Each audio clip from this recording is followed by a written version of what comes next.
To chant Goldberg's name.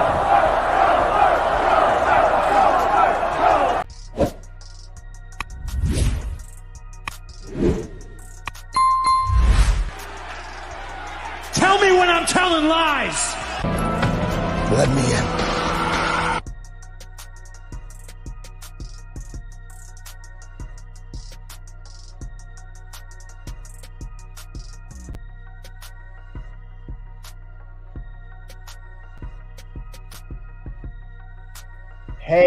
Hey, this is the Toxic Reign Scandal featuring a Turnbuckle King TBK.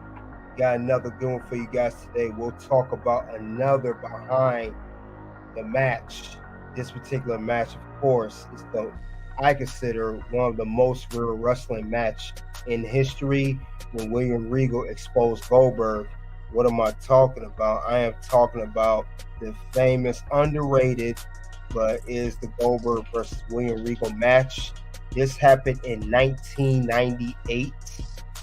And the exact date was Nitro, February 9th, 1998. And this was happening when Goldberg was on the rise. This when Goldberg was definitely having a name for himself, the biggest star in WCW at that particular time. And William Regal was just, he had a match with him. And Regal, we all know, if you know William Regal, he's known for very, very technical skill, very technical type of wrestler. And Goldberg, we know, is a superstar attraction, main attraction for any show he appears in. And he really exposed Goldberg wrestling skills. Now, I will talk about the whole scenario, how it went down.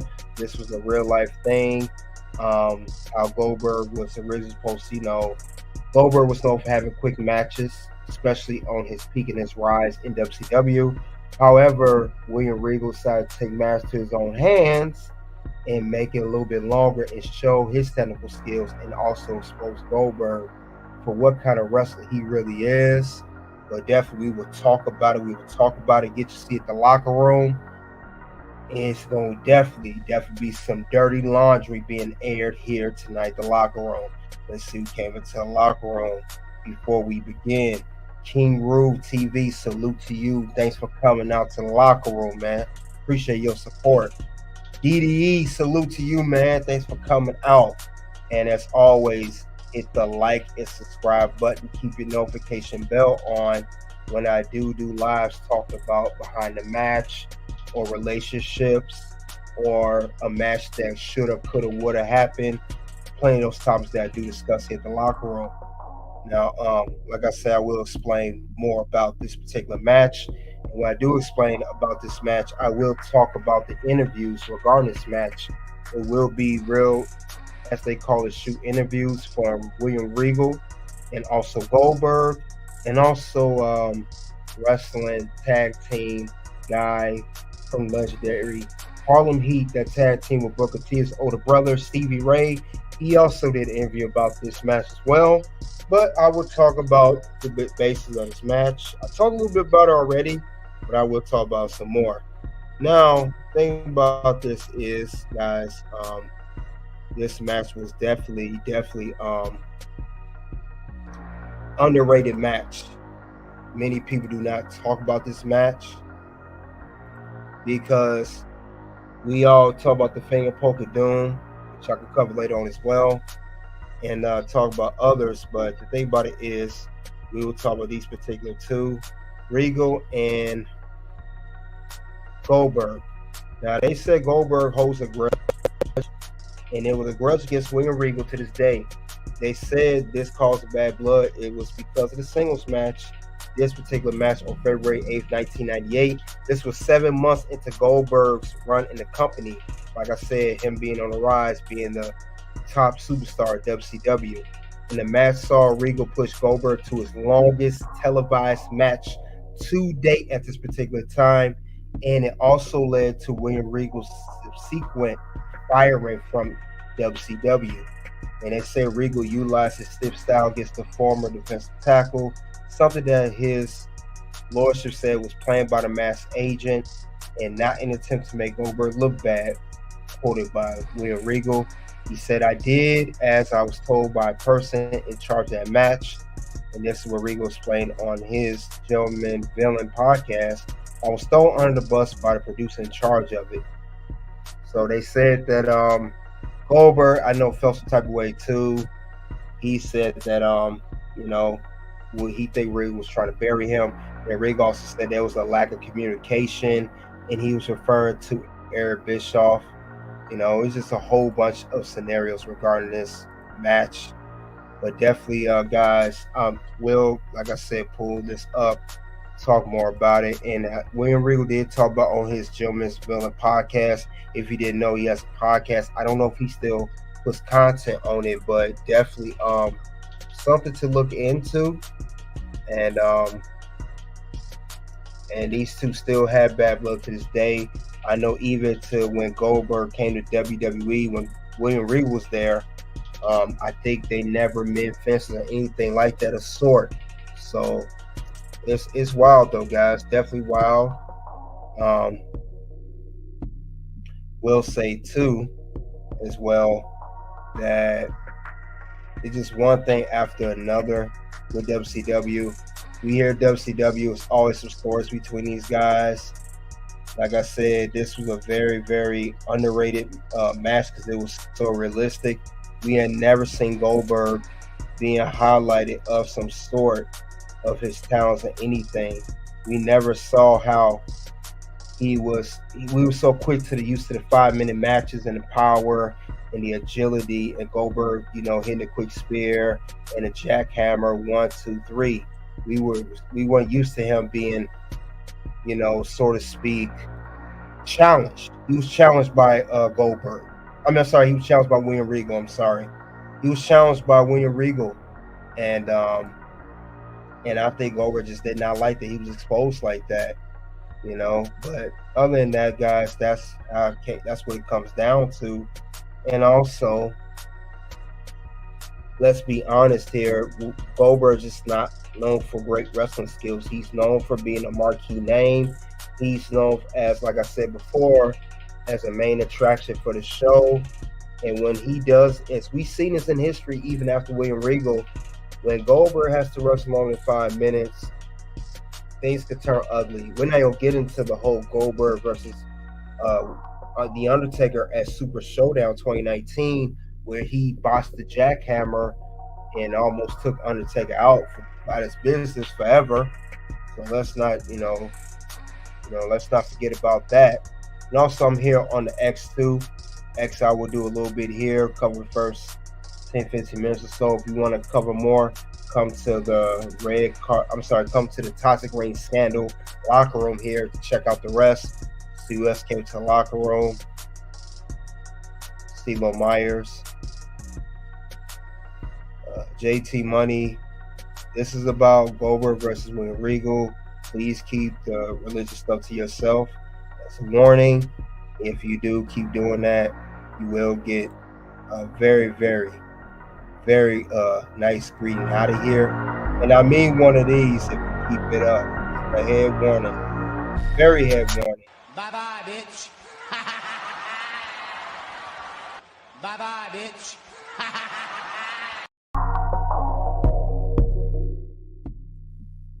All right, let's focus back on topic. Let's see. CeeLo and in the very walk to locker, he said Goldberg sucked. I can't argue. As a wrestler, as far as professional wrestling skills, yeah, you got a point. And that is undisputed. And William Regal showed how much Goldberg sucked for his wrestling skills in this particular match. But, we will, dive into a little bit more. And like I said, this led to William Regal getting fired by the company. And since he got fired by the company, that's what led him going back to WWE. The rest is history. And William Regal just recently got back with WWE this past year. But enough for me, enough for what I got to say. Let's see. William Regal did 2 interviews. He talked about his Gentleman's Villain podcast and also on Inside the Ropes. So we actually got him twice. But we'll talk first about William Regal on Inside the Ropes. And we'll see what Mr. William Regal had to say regarding this match. And also what he feel about this whole thing. Because William Regal thought he was shut down. So let's get into it. I'll pull up the interview. And this is William Regal interview about the match on Inside the Ropes. And then also we'll cover the one. I'll react to this one. And then see what else he has to say on his own podcast, Gentleman's Villain. So give me that 1 second, guys. We'll pull that up shortly.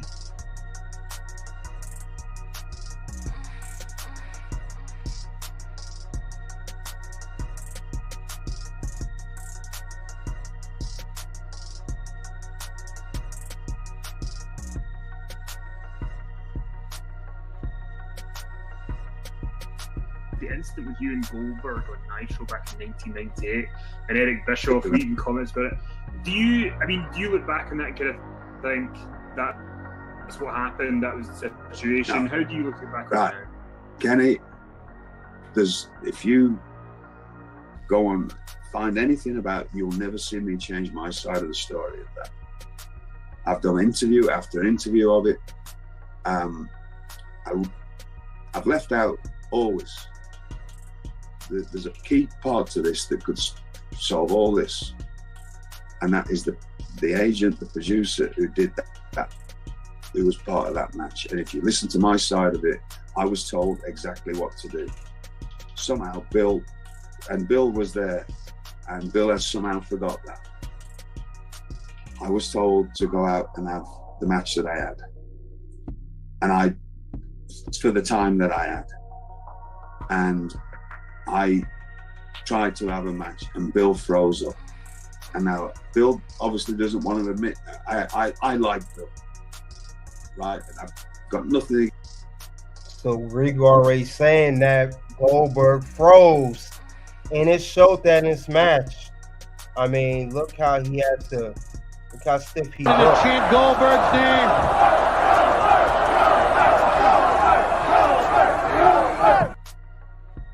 He pretty much got carried in this match, but let's see what Regal what else he had to say against him. I found out this years later, after when his book come out. Somebody, because I never read his book, somebody came up to me and said, "Have you read what Goldberg?" I said, "No." Well, because I'd seen Bill loads of times after that, and we were always got on good. And I really liked him because I got on good with him. He seems to forget that there was times when me and Dave Taylor were down at the power plant, and always helps him. And he helped me out once as well. When I was in a bit of a state one night back years ago, I remember he put me to bed one night and looked after me. But for whatever reason, and I can imagine you imagine Bill coming into this and then getting all of this thrown at him. I can imagine his memories of it it's just overwhelming what he went through, right? And there's all these things, and I can see how he can look at it in a different way. I've also had mutual friends of ours, and I've told them, look, give him Mark about this, because it's ridiculous. I did exactly as I was told. Unfortunately, Bill froze up in the match. There's only so much I could do.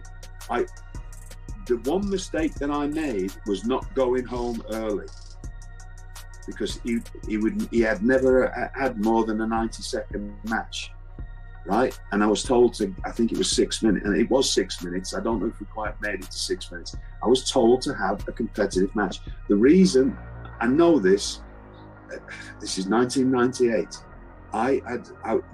They were bad years for me, middle of 97 through 98, bad years. But I had sobered myself up over Christmas, and I was completely clean and sober on that night, and had been for several weeks. So I remember it very well.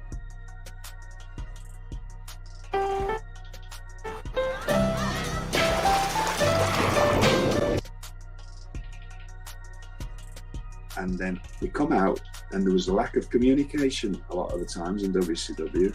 We came out, I did my best to get Bill through. I was told to have a competitive match with him, and more of to make it look good for Bill, that he could actually do stuff. For whatever reason, either he's forgot this or whatever. But the agent told me that. I know that because I spoke to that agent recently and said, look, are you ever going to tell this story? Because I'm the one who has to keep answering this question, and I've answered it for 20 years and I've left your name out. Anyway, and he said, yeah, you did exactly as I told you to do. Well, it's about time I'm not a grass. I'm not going to say, if he's not going to own up to it. I understand Bill's part of it. I don't understand why this agent hasn't spoke up over the years, or maybe nobody's ever asked him to say it out loud. I did as I was told. I got in there, Bill froze up. If you have half a clue, this is another thing I've offered to do, is to sit with Bill and watch it, and he can pick anybody who he trusts, who knows about wrestling, to sit with me and show me where I took any liberties with him. I'm just doing pro wrestling stuff. I'm not hitting him any harder than I hit anybody else. He says I kick him in the head at one point. Well, yeah, but I know how to kick people safely. That's my style of wrestling, right? That's the style of wrestling I come from, right? I didn't kick him in the head, and it might look like I did, but I didn't. And I hate saying that because I give my tricks away. It bothers me because I like to keep my mistake about certain things. People think I'm good at whatever, but there's certain things I know. But we came out. Eric Bischoff came screaming at me. The agent's there. I'm waiting for the agent to go, actually, that's what I told him to do. And here's another thing. If they were that bothered, after a minute or so of this not looking the way they wanted it, why didn't they just go to break? I was doing this set time. These are all things that people never seem to think about. You have a timesheets of how long the match is before they're going to go into they can go into a commercial break early, but they're not. They're going to go after, and I give them the 6 minutes that I was told to give them, right? And so I there's nothing in there that people go, oh shit. See, that's why WCW's not in business today. They had communication issue, and it seemed like it was very unorganized, and it's too much. It was too much of too many Chiefs, not enough Indians. That's the problem with WCW back then, and it seemed like, I believe William Regal, he's being very sincere here. He, especially in his position, don't have no reason to lie about this, but it seemed like Goldberg was very still upset with him to this day, and then that agent that worked for that match, because Regal's not going to say his name, he's not confirming this, so this is just nonsense. But I'm going to let Regal continue on. It's crazy. It's like, oh, you have no idea, because I'm putting him in pro wrestling head scissors and stuff, and actually, so again, if you actually watch it or have half a clue, it's embarrassing when people say this stuff, because it means they really don't know what they're talking about. I have offered to sit and watch this with Bill, whoever, but the agent, Eric Bischoff, come and screaming at me, and I just take everything on the chin. It's another thing, no matter what's ever happened in my career, except for the time when I wasn't in my right mind, because this night I was, and I said to Eric, I said, I'm sorry, Eric, but I can't hit myself. That's the line that I said. I can't hit myself. What do you want me to do? He wasn't, and Bill's right there. I can't. And I'm just looking at the agent, waiting for him to say, well, calm down. Say, well, I told him to do that, because whatever happened, there was some miscommunication. This is what I was told to do. This particular agent didn't just put his head in his papers and didn't say anything. Right? So I just took it on the chin. If Bill, I'm saying this right now, if Bill wants to do this, I will sit with him, and he can pick whoever he trusts, who knows about wrestling, and show me where I took any liberties with him, who knows anything about wrestling. And then it'd be nice if the agent who actually was there, and I've seen him recently, why don't you just tell your side of it? So at least there'll be some kind of whatever. Yeah. whether Bill wants to believe it after that, that's up to him. But the best thing is if we watched it together, and if he wants to take somebody like The Undertaker or somebody like that, who I would imagine Bill, knows he's not going to give him any nonsense, and watch it and go, right, and where's these liberties? Where's this? Because it didn't happen. I tried to get a match out of somebody who froze up, and then finally we got to the finish. This might offend Bill. If I wanted to take liberties with Bill wouldn't have walked out of that ring. Because that's one thing I know how to do if I want to. And there is not one other example in America of me doing that with anybody.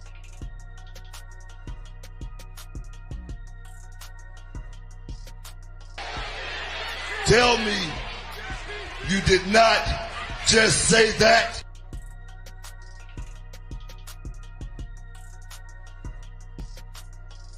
So why is it all of a sudden that if I'm going to do it, why am I going to do it with Bill? And anybody who said that, it's because they've made this nonsense up about me.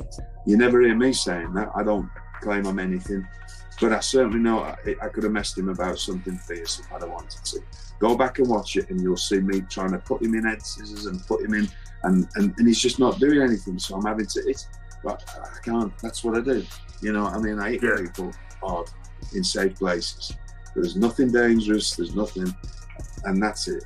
It's about time this all got sorted out. And the reason being, I don't care if Bill, because I've seen Bill loads of times, he said, never, ever said anything to my face. I don't know why.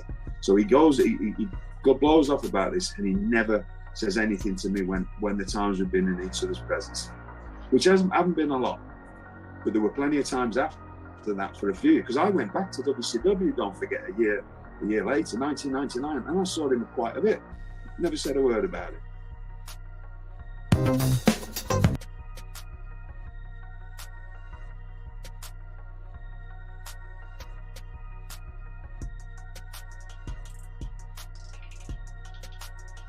All right, that is the end of that interview.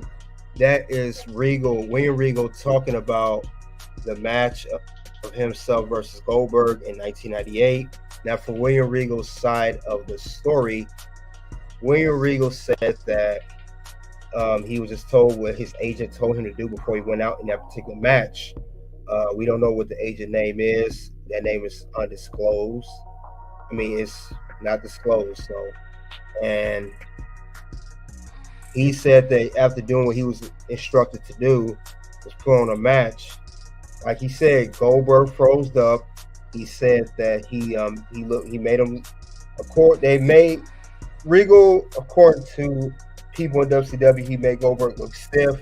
But Regal see it as he was just doing his job as a wrestler. And then also after that match, they said that Eric Bischoff yelled and screamed at him, and it led to him later being fired from WCW.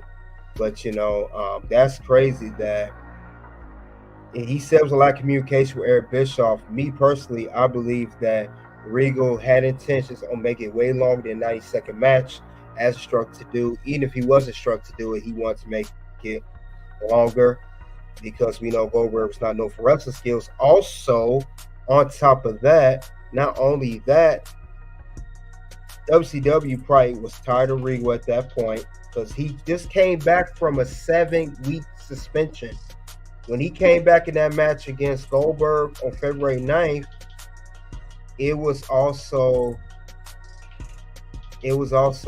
just Regal coming back. So remember, he was sober around this time. He had issues with alcohol, drugs, all that stuff. So they was already fed up with William Regal at that point. And I think him doing that to Goldberg, according to WCW, was the final straw, and they got him out of there. Bischoff yelled at him, despite that Regal was instructed to do what he's supposed to do. They probably thought maybe he was under influence. I don't know, but they got him out of there. He was fired shortly after that match, even though he had just came back from a 7-week suspension.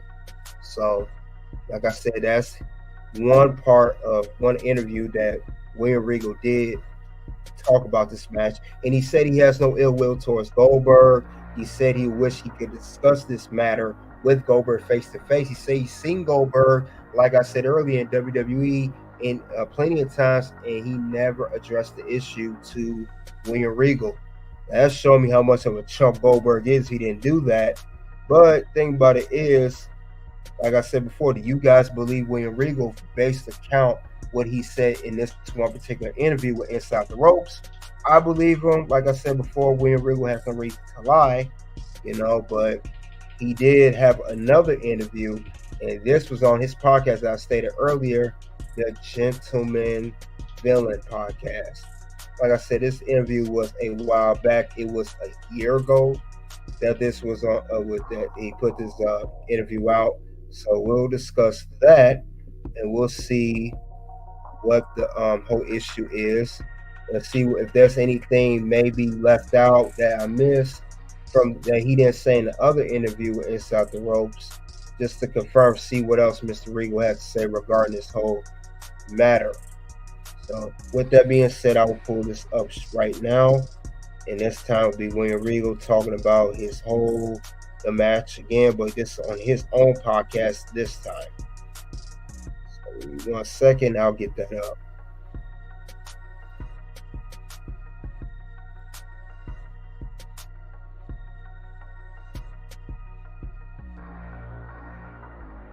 When I was trying in that entire time to stop, knew that I had a problem and stopped, and did stop.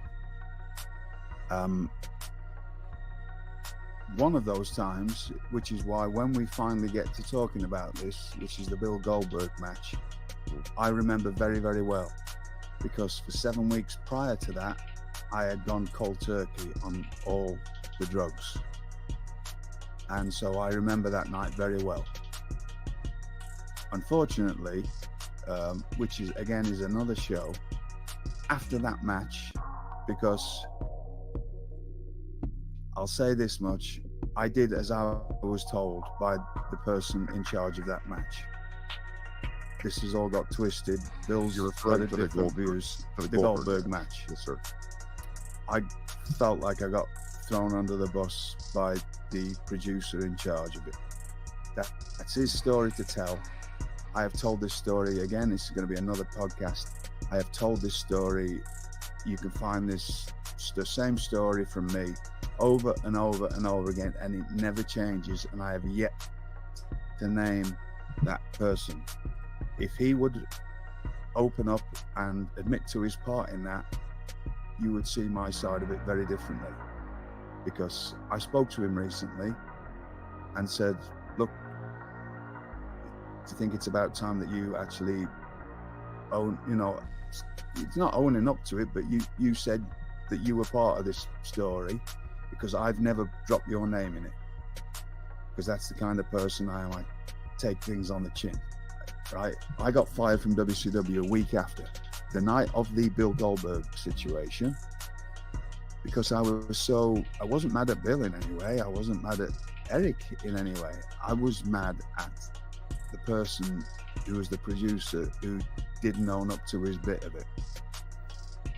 And when you are heavily into your drugs, you don't need a lot of excuses to go back on them again. So I'd been off them for a while, and I was so frustrated that night, because as I came out from the match with Bill, Eric, there was a lack of communication in WCW. Eric didn't know what had happened. He came out screaming at me. I took it on the chin, with the exception of me saying, which has been quoted a few times, Eric, I can't hit myself, because that's really what happened. But again, it's a different story for a different time. I just took it on the chin. I didn't say, well, this producer here told me to I left him out of it, and I've always left him out of it. It's about time if he'd just tell that story, that would put and the reason I'd like this storytelling, whether Bill wants to listen to this or not, I have sent different messages through close acquaintances of both myself and Bill's. So I don't know if they're telling Bill or Bill's just not getting back to me. But I've offered to sit with him and watch the match, because if you sit and watch it, and I also, with the caveat of, you bring somebody who you trust, who knows about professional wrestling, to watch this match and then see where I'm supposedly taking liberties with you. Because all it is me trying to get you through a match that I was told to have a 6-minute match and a certain, like a more competitive match. But again, I don't want to give this story away. Well, we're definitely going to talk about Goldberg at some point. But that night, it was El Paso. I went to Eddie Guerrero's mom's house, and somebody offered me some pills. I was feeling sorry for myself, and that started me back on taking pills again. And I got fired from WCW the week later. I didn't know that. I'm not sure of the time frame. But you say we wrestled the Steiners. Well, that would have been just another, I always enjoyed wrestling them. So it was always good wrestling them. Me and Dave, I get on with both of them. Let's go, my children.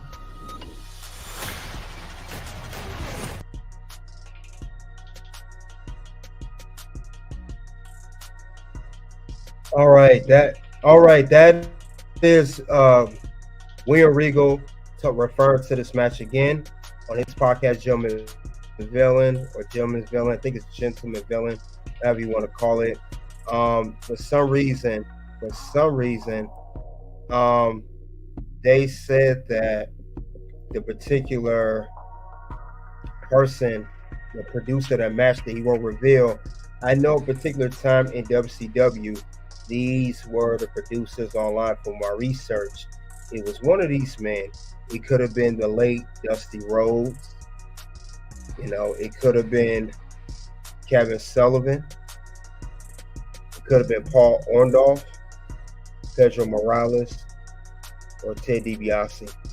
Now, I'm trying to narrow it down. I don't think it was Dusty, because this person's still alive. Dusty's not here anymore. Paul Orndorff, I don't think so. Juan Pedro Morales, John Laurinaitis, I don't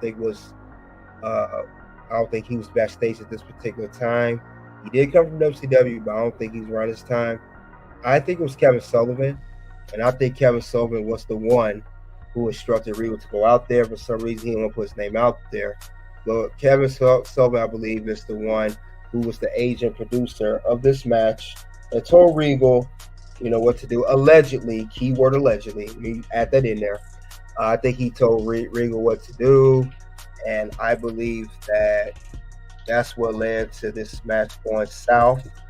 And like Regal said, he was fired from WCW, but he says he's not mad at Bischoff nor Goldberg.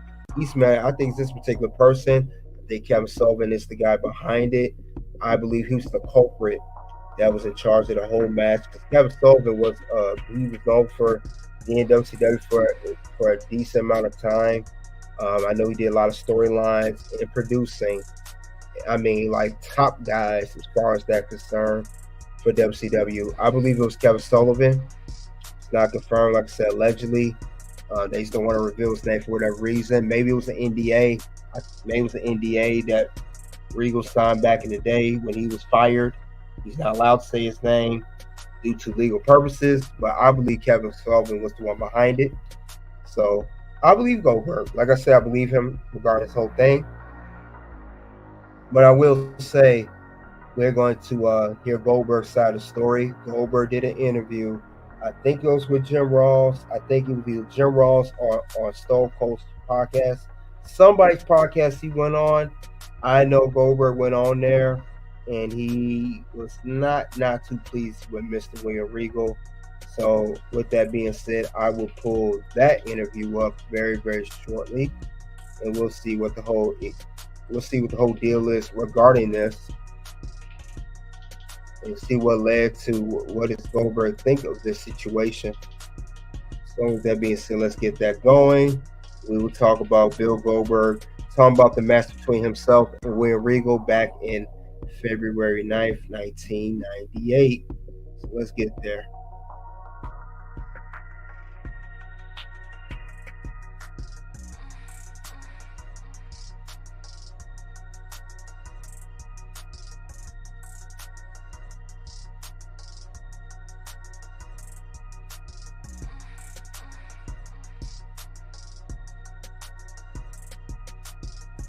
How long did you train in the power plant before you were put on WCW television? I think any number or any amount of time that I give you would be fiction. I mean, I think it was like 8 months or something like that. Okay. But I truly can't remember. Less than a year. Probably less than a year. I think so. Yeah. Okay. Who was the driving force creatively that saw you and this new guy, this green guy, that was really the one that said, "Hey, it's time to let's give this a try"? Was there one or two guys that were big Goldberg supporters in the inner circle there, decision makers, that saw you in the power plant that got you on television? I think one of the first guys who actually saw something was, who was the guy who was Mr. Assassin? Oh, Jody Hamilton. Jody Hamilton. Jody, I mean, I remember like it was yesterday. He asked me what my finish was. And this is before we were at Universal, and I was wrestling Manny Fernandez. And I said, I don't have a finish. I don't know. You know, I didn't. It was in the embryonic stage of my career, to say the least. Mm-hmm. And he goes, well, whatever you do, make it have impact. And I went out there, and I like I say, I'll never forget it. I'm looking across the ring right before the finish, and I look at Manny, and I said, and I didn't even talk to him about it. I said, Manny, do you trust me? And he goes, yep. And I ran him over like a freight train. And I went back through the curtain, and Jody said, whatever you did, do that every single time from now on. Spear. I mean, I'll never forget it. It was the spear. Yeah. And I just it was just football. It wasn't anything I planned, you know. And ironically, I don't know. You're the historian in the wrestling business. Who speared people? And see, that's why Goldberg is the boss machine that he is. And this is why his match should be no longer than 90 seconds. Because if we get Goldberg matches longer than 90 seconds, it tends to get booed like this.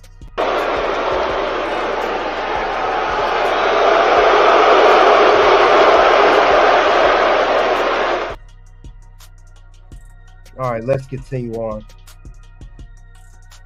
Before me.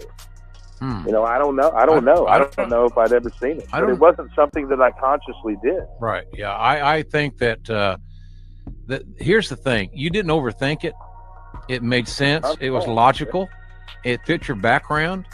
You know, you're a big guy. The thing that some kids are watching now, and I talked about this on one of my last podcasts, is that a lot of the groups that are trying hard. I have empathy for them because I'm still a wrestling fan, and they just want to live their dream. Like you want to live your NFL dream, they want to live their pro wrestling dream. You know, what the heck? But they're working too fast. They're trying to do too much, and they're overthinking things. A spear, taking the breath out of somebody, because it takes you 3 seconds to win or lose. 3 seconds. That's it. So the spear worked perfectly for you, and I don't know anybody that ever did it. I don't run clotheslines. He'd beat your ass with it. That's it. He'd take your head clean off. Yeah, head off. And then Hansen, we mentioned Hansen. When Stan Hansen was at him, as an old timer in wrestling, which I was. Of course, I'm in WWE, and you're down in WCW. I'm loving what you're doing because you're an Oklahoma guy, and I'm proud of you. And I see, you know, something percolating down there, and you know, if the politics the politics don't cut your legs out from under you, which they're apt to do in this business, then you're going to get over it in spite of your inexperience, because you got it, and they can't take it away from you, and they can't teach you it, and they damn sure can't remove it. They can hide it by not putting you on TV, but they can't suppress it. People are going to say, what the hell is JR talking about? It, the intangible, charisma, the it factor, folks. You've heard me talk about it here. How did you? I know how it was in a WWE locker room because some people roll their eyes that were older about a guy going, 100, X number of wins and How did you feel it politically in the WCW locker room where this green kid, has never been beat? Do you feel the pressure or the angst or the uncomfortableness, or are people just taking it for, hey, it's what it is, what it is? Well, I mean, throughout the process, I felt different stages of it. There's no question. I mean, let's be perfectly honest, JR. I mean, I was extremely green in the business, and it was something that I didn't originally aspire to do. I didn't grow up a wrestling fan, so people didn't appreciate my stature in the business because of my quote-unquote attitude. But I grew up wanting to play football, man. It wasn't my fault that I didn't aspire to be a pro wrestler. It was my fault that I got hurt, and then I changed my attitude and tried to be the best at something else. Because I didn't have the original love for it, sometimes that's held against me. Mm-hmm. Maybe because of the ways that I've misproperly eloquated it throughout the years. But, hey, man, there's nothing that brings more fonder memories than me sitting on my grandmother's swivel chair, when I'm 8 years old, watching Texas Championship Wrestling with her every Saturday night at 10:30. Right. Mid-South, or I can't remember the arena. But, one fair time, as evidence more so, I think, in the Steven Regal match, that everyone, throughout the years has talked about him trying to kick my ass in it. The position that I was in, JR, man, you know me, I'm just a good old Jewish boy from Tulsa, Oklahoma. Yep. I was so appreciative to be in the spot that I was in. I would let anybody do anything to me out in that ring up to a certain point when I smartened up and I figured people were trying to take advantage of me. My second match, I let Barbarian belly to belly me from the top turnbuckle. Because I trust these guys, and these guys wouldn't do anything. I'm helping them putting people in seats, and so I would think that everybody's best interest is at heart, and so they would want to teach me the ins and outs in a proper way so that we could all make more money. Sure, that's the bottom line. Hey, somebody asked me on Twitter when I said I'm going to be talking to Bill Goldberg for a future podcast. They said, ask him about the Regal story. And, and I didn't even write it down because I wasn't even aware of what the hell they were talking about. And then somebody else asked me about it. That's cap. Totally cap. Stop it, JR. You know exactly what they talking about with Bill Goldberg and William Regal. Come on now. Don't play that game here, JR. Let's continue the interview. Finally, they get to talk about it. And then I heard, well, Regal was on Austin's podcast. Stone Cold's got a podcast here on Podcast One, and he said that there's nothing to the story, that he didn't try to take liberties with you. What is this? I'm confused. He did. He did. Between he and Dave Taylor and a couple other of the hard asses there, and I respect him for it. That's all good. And just don't try to take advantage of me on national TV when I'm a piece of clay in your hands and I'll do anything you want. Yeah. Let me know it's going to be a Japanese match so I can give you some back. Right. Not so I can be led around by a guy who's going to kick me in the freaking head when I'm sitting on all fours. I got you. I would have loved to have ever had the opportunity to do that one again, but that's a prime example, JR, as to, I'm not the eternal baby face in this picture, but I'm telling you, man, I would let these guys do anything they want to me because I trusted them. There were guys in the business that were down at WCW during our big run that I looked way up to, even though I wasn't a scholar in the business, whether it be Curt Hennig or the Steiners, or whether it be Nash, or whether it be Scott Hall at times, or Jarrett or Sting or Lex, or, all these guys are big boss man. There were a lot of guys with a lot of experience there that I really, immediately just gave them my trust and, thought that they'd lead me the right way. And then throughout the years, I learned, I learned the mode of operandi up there. Yeah. Like the NFL, like everywhere else. Sure, exactly. It's when the streak ended did it end at the right time in your view, and did it end in the right opponent? I think with Kevin being on the booking committee 2 weeks before, I think it just didn't shine positively, whether it was his idea or anyone else's idea. Now, like I said earlier, that's who was behind the match. That's who the producer agent that William Regal was talking about. Kevin Sullivan. I knew it. I knew it was him. Goldberg pretty much confirmed it right then and there. Let's continue on.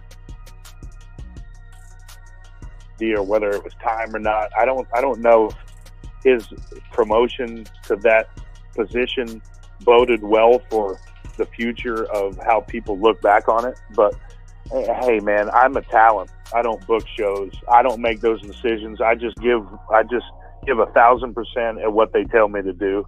So I didn't have an opinion in that. I didn't have a voice in it. I probably could have in years, gone by when I had the veto power in the WWE and still did things that I knew weren't right. It's just the way that I try to pay the business back because of my positively meteoric rise that I didn't feel that I deserved at times, and I felt guilty about.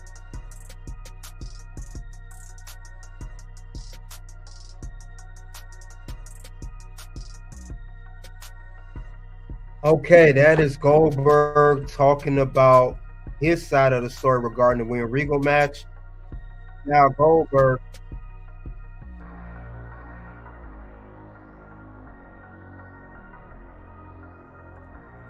saying that he believes that Regal stiffed him and he was trying to screw him over and make him look bad. Goldberg also stated that he wished he was given a heads up regarding this particular match. So that's interesting to know as well too. But thing about it is, do we believe Goldberg based off what he's saying? Do we think Goldberg is being truthful here? I don't know, Goldberg. I mean, I do believe that William Regal was trying to deck you because of how Goldberg did not have enough respect for the business. I do believe a little bit that came out of Regal, but I do believe he was instructed to come out there and do what he had to do.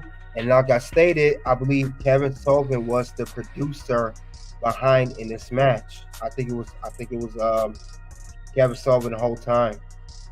And he mentioned that he had just got promotion or something, and booking wise, Kevin Sullivan was behind it. And speaking of which, he also talked about this match as well. He mentioned this on a podcast. So we'll get to him in a minute. It's called Wrestle Shoot Interviews. But yeah, do you guys believe this match Goldberg's saying? I think partially. But Goldberg's saying he gave 1,000%. Come on, man, that's cap. That is definitely cap right there. And even Stevie Wonder can see that's cap. Come on, man, that's a lot. That's cap. Totally cap. Yeah, I don't believe that at all. I think Goldberg, you just how you putting 1,000% in a quick match. Most of your matches were no more than 2-3 minutes. 90 seconds to 2-3 minutes. 90 seconds to 3 minutes maybe. Come on, man. Get out of here with that, Goldberg. That's a lie. You weren't giving no 1,000%. You collected a check. And the guys like Regal that's been in business for many, many years, well before you, and started from the bottom, yeah, I bet they did feel some type of way about you. I bet they did feel like you didn't pay your dues enough. And they knew you were green, like even Goldberg admitted he was green. So that's the wild part about that. But other than that, I will say that now we got Stevie Ray from the legendary tag team Harlem Heat, who was with his brother Booker T. He talks about the match too because he was in WCW around this time.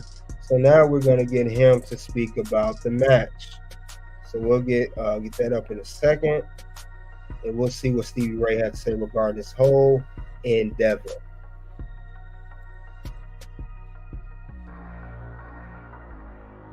Hit that like button, subscribe, keep the notification bell on when I put on stuff like this, guys. Let's get that going. Get the likes up in here.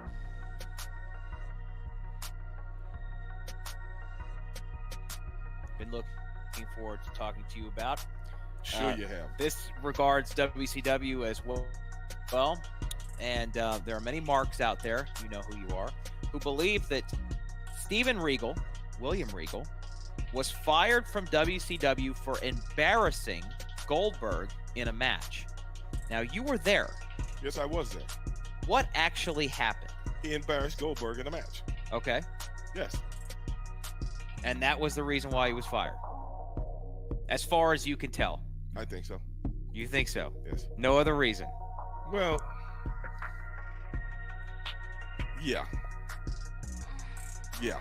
Okay. I think he kind of crossed the line that night. Okay. Yeah. He crossed the line, and he really made the guy that they were giving a big push to very embarrassing looking. It really exposed him for really not knowing anything around the squared circle. Very, very. And that is undisputed.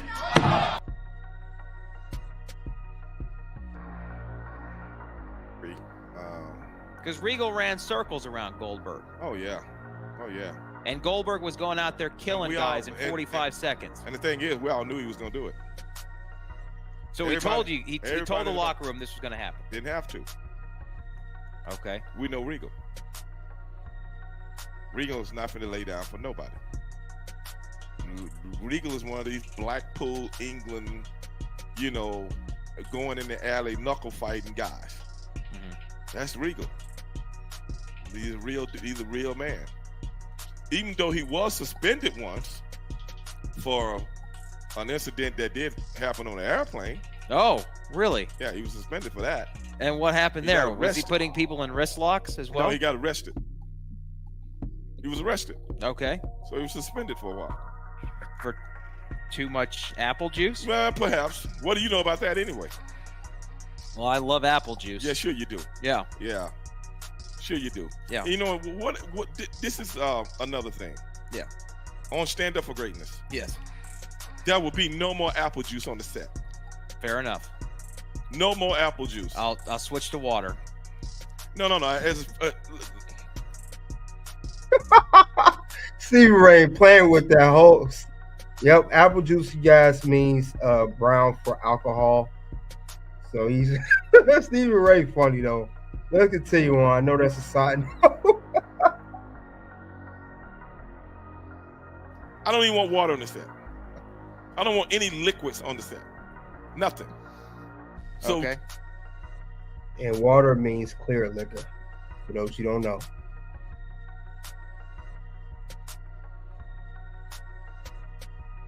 So do what you have to do before you even come into the set. Come into the studio. Can you do that? I can do that. Can you have a little decorum for what we're doing on a daily basis? Yeah, absolutely. Instead of drinking, with a glass up to your mouth when we're trying to have a conversation. We are. This is what people do when they have conversations. It's not what people do when they're having a conversation. They engage in some virgin libations. Really? Yeah. Apple juice. Well, not on this set anymore. Okay. As this is the last time you come with a glass of apple juice, a glass of water, a glass of milk, a glass of cocoa. I don't care what it is. I need you to stay focused on what we're doing. Very well. All right, Mr. Producer, pass the cigarette. Don't give him anything. Don't give him anything. But going back to Steve Regal. Yeah. Now, there was an incident. I don't know if it's online. I don't know if it's in the archives. I really don't know. But he was coming back from, I think it was Japan. Long flight. He had a little bit too much to drink. And I don't know if he was being belligerent. I can't remember. I remember Marcus Bagwell was on this flight too. He was the one that told the story. And I think Regal, in some way, shape, or form, he was kind of inebriated, slightly. I don't know how much. So I'm going to leave it at that, slightly, because I wasn't there. And the flight attendant and him, I don't know, had some kind of, I don't know if she was trying to move him or get him to, I don't know. You heard this third person, obviously. Yeah, a person that was right there. Okay. Yeah. And he pulled himself. He unzipped his pants and he urinated on the lady, on the flight attendant. Oh, wow. Yeah, but he didn't know what he was doing. You know, it was kind of like the Bill Cosby thing. He didn't know what he was doing. Oh, he did. You know, he's just one of those things, where, everybody doing it and you just kind of like, in Bill's case, of course. I mean, this could be the explanation for the real man's man gimmick in WWF. Could be. It began on that airplane. Could be. Yeah. I don't know, but I wouldn't put it past it. And so the El Capitan came out, pissed off. They called, I think the next town that was probably in Alaska somewhere, you know what I'm saying, coming back from Japan. I think the nearest town might have been Alaska. And I think they landed, threw all their belongings off the plane, threw them off the plane, hit the button and left them there. They got arrested. So in summary, what you're saying is that Mr. Regal was fired because he embarrassed Goldberg. Yeah. But he was suspended one other time. Okay. For urinating on flight attendant's feet. Yeah. But he didn't know what he was doing. Well, I mean, if you're going to urinate on any part of a flight attendant's body, I guess the feet would be the most practical place. I'm saying that because I wasn't there. Who knows where it went? Right. That's what I'm saying. All right, that's Stevie Ray talking about the story of William Regal and the Goldberg match. He talked about prior, as I mentioned earlier, Regal was suspended for 7 weeks, and it's due to as Regal was open about his drug abuse and his substance usage and drug usage, I should say, drugs and alcohol usage, and also that he urinated. Now we hear that he urinated on a flight attendant, and he had too much, as they call, apple juice. So that's crazy. That's wild what's going on. But Stevie Ray confirmed it. Regal was going to go out there and basically expose Goldberg for his wrestling skills, and that's what I think he had intention on doing. Regardless of what the producer told him to do, Regal was going to do that anyway. And I think, like I said, WCW was fed up with Goldberg. I'm sorry, with William Regal, excuse me. WCW was fed up with William Regal regarding, his incident on the flight and urinating and the drug and alcohol usage and all of that. And I think that would lead to his firing. And William Regal took accountability for it. Now, we have one more interview here. And it's going to be the last interview here. It'll be Kevin Sullivan. And I believe this is what the producers or agent, whatever you want to call it, that's instructed William Regal to do what he had to do in this particular match against Bill Goldberg. So let's get that up right now. And we will get that going.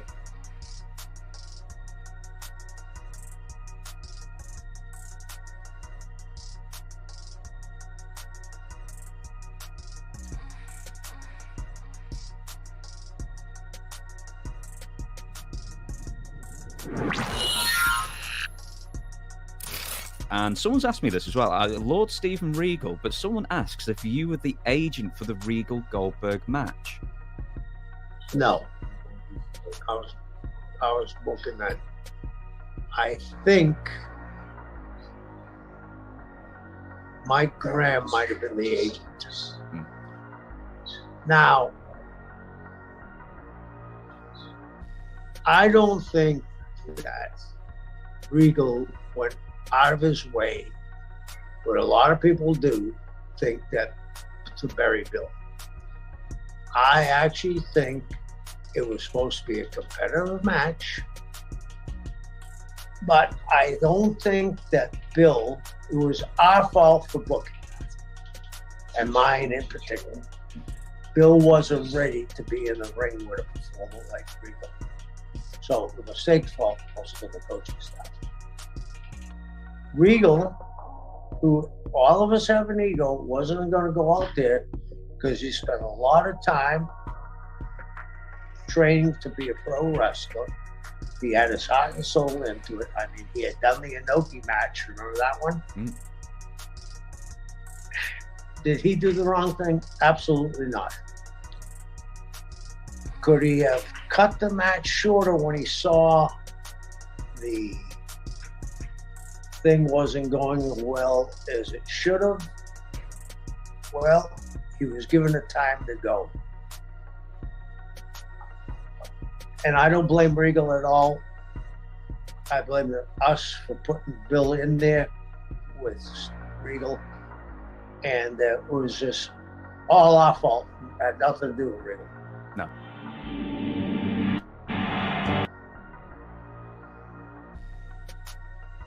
So that was Kevin Sullivan. Didn't have much to say.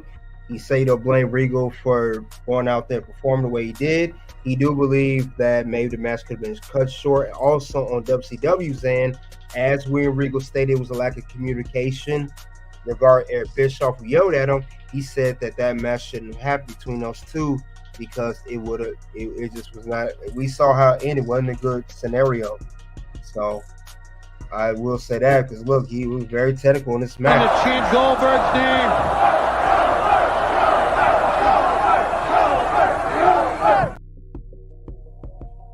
So this was a very technical match. I would say it's the most underrated, my opinion, most underrated technical match in history of Goldberg versus William Regal. So I believe it was a very, very underrated match. I will say that during the recap, we have looked at 4 different interviews. William Regal, first on Inside the Ropes. A quick recap of what was covered. So William Regal was on Inside the Ropes talking about the match. Then later on went on the Gentleman's Villain podcast to talk about the match again. Then we also have Stevie Ray talk about the title match, talk about that and William Regal's prior suspension of his, drug and alcohol history, pills and alcohol, all of that. Then recently Kevin Sullivan a Wrestle Shoot interviews, and he was not the producer. I said it was alleged. I thought it could have been Kevin Sullivan. Kevin Sullivan believes it was Mike Graham. Well, other than that, though, we heard William Regal's side. We heard Bill Goldberg's side. Regal was being genuine. He had no intention on embarrassing Goldberg. And he even tried to mend fences with Goldberg, but to no avail. And it sounded like Goldberg was very upset with Regal. He think Regal was trying to grill him. He thought he was trying to take advantage of him, knowing he was green and all of that sort. And I believe that, too, that Goldberg may have sound a little bitter. I believe he was bitter towards William Regal because Regal was just going out there and doing his job as a professional wrestler. And we know that William Regal is known for his technical skills. For anyone that followed William Regal doing his whole career, back to the Lord Steven Regal days in WCW. So I think Goldberg's a little bit bitter. He seems bitter these days. We said it was a recent interview where he talked about Oscar breaking his record, then the whole Vince McMahon thing, and he was talking about Triple H. Goldberg comes from a very bitter place, even now in 2024. In this situation with William Regal, this regarding this match, it's no different. He's bitter on his side as well. The only thing I know he's not bitter about is him accidentally kicking Bret Hart in the head into his career prematurely. But other than that, with this situation with William Regal, he sounds upset and bitter, and he seems like he's still hold on to that anger towards William Regal. And William Regal even stated that he was trying to look for Goldberg and mend fences with him. But Goldberg never mentioned to Regal, despite all of this, face to face when he saw Regal about how he felt with this match. He never approached William Regal about this. He never confronted him about it, not one time. Then also, like I said, Stevie Ray, he mentioned all the suspension that he had, that William Regal, was urinating. Obviously, there was a bad time, as William Regal stated, that he had drug and alcohol problems, pills, and, apple juice, they call it, or water. Too much of that. So, like I said, it was all that covered, and Kevin Sullivan said he stuck up for Regal, saying Regal did the right thing by being a professional wrestler and wrestled, and it was a bad communication and bad handling on WCW's part. So at least he took accountability for that. And yes, Kevin Sullivan said that he was not, I repeat, not the producer or agent for this particular match. He believed it was Mike Graham once again. But yeah, what do you guys think of this whole situation of the Goldberg versus William Regal match back at February 9th, 1998 at Nitro, WCW Nitro, Monday Nitro. XL Pro, salute. Thanks for coming to the locker room, man. Appreciate you coming out, man. But yeah, what do you guys think of the situation? You guys in the live chat right now, also on the comment section on the playback, you let me know what you think of this whole scenario of the Goldberg versus Regal match. Was Goldberg in the wrong by taking it too far, not manifesting with Regal? Was Regal taking it too far? Maybe could have cut the match shorter. Now get so technical with Goldberg knowing he was green. Who was in the right and who was in the wrong regarding the situation between Regal and Goldberg? But other than that, that's all I have regarding the situation of the most real wrestling match in history. I said it before and I'll say it again. I believe that this match was the most underrated technical match in history. And yes, Goldberg did expose William Regal did expose Goldberg's non-wrestling skills. But yes, you guys let me know what you think of that. And it's definitely a very underrated match, to say the least. Very underrated match. Soon to be able to pop up. One would be Real Reason for No Sting versus The Undertaker.